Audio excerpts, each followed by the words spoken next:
la posibilidad de este auxilio, fíjate, de este auxilio, de esta organización que se vende a Guatemala, fíjate, como un ente adscrito o un ente de Naciones Unidas. O sea, viene muy bien arropado, muy bien empaquetado. Y cuando tú hablas de Naciones Unidas, para un país como Guatemala, pequeño, para todos nosotros que ansiábamos verdaderamente el auxilio de una comunidad que de manera genuina, transparente, comillas, de buena fe, viniera a colaborar con nosotros para encontrar de qué manera revertebrábamos y fortalecíamos nuestro sistema de justicia, nos venimos a encontrar con que es todo un aparato que en primer lugar no tiene cuentadancia con Naciones Unidas, no forma parte de Naciones Unidas, es una especie de macro ONG apoyada por países de la Unión Europea y por los Estados Unidos, mayoritariamente por los Estados Unidos, en donde, en efecto, al principio se busca luchar contra la impunidad, contra los órganos paralelos que aún quedaban al margen del Estado, producto de la guerra de 35 años, y todo muy bien para terminar con la violencia social, para terminar con las organizaciones criminales de secuestradores que en aquella época era un tema generalizado en el país. Todo eso era una aspiración que en efecto fue terminando. Sin embargo, trajo otro tipo de consecuencias. Hubo 2 comisionados al principio que no les fue muy bien, y este tercer comisionado, Iván Velázquez, que debo decirlo también, desde un principio me pareció una persona muy seria, y sin embargo, dentro de su seriedad y dentro de su forma comedida de conducirse, el señor resultó estar contaminado ideológicamente de una manera terrible.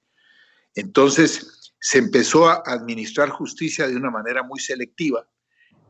Yo no digo que no hubiese corrupción en Guatemala, por supuesto que la hay, y por supuesto que muchos de los casos encausados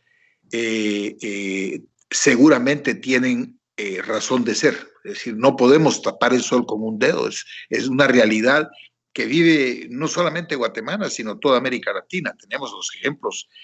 lacerantes de Odebrecht, tenemos ejemplos terribles en Argentina. En fin, no quiero mencionar países hermanos y amigos porque luego uno se mete en problemas no con la intención de faltar el respeto a nadie, sino simple y sencillamente decir la verdad. Pero sí puedo hablar de Guatemala. Claro que había corrupción y la ha habido durante muchísimos años, no únicamente en los 32 años de democracia, hace 50 años que ha habido un silencio y además te diría que una indiferencia de toda la sociedad con respecto a esas corruptelas. Hoy que se destapan muchos de los casos, especialmente los casos relativos a contrabando, evasión de impuestos, que son ciertos, o sea, no podemos decirlo porque sí son ciertos, entonces hay una especie de alteración social. ¿Eh? Y en esa alteración social empiezan a generarse otro tipo de casos que son altamente selectivos, que empiezan a violar las normas procesales, que violan el principio constitucional de presunción de inocencia y se trabaja a partir de la presunción de culpabilidad, de la satanización de las personas previamente a ser juzgadas y sometidas a un tribunal competente, a mediatizar los casos antes de que estos se den. Y ahí es donde entra todo un tema de carácter, ahí sí que estratégico y táctico, diseñado por fuerzas del espectro político de la izquierda guatemalteca e internacional para abrir los espacios a un proyecto político que nunca ha tenido el beneficio del electorado guatemalteco. Guatemala es un país centroconservador. Los últimos 32 años en las elecciones se ha votado centro conservador y en esta ocasión lo que se hizo fue, en primer lugar, satanizar al empresariado nacional,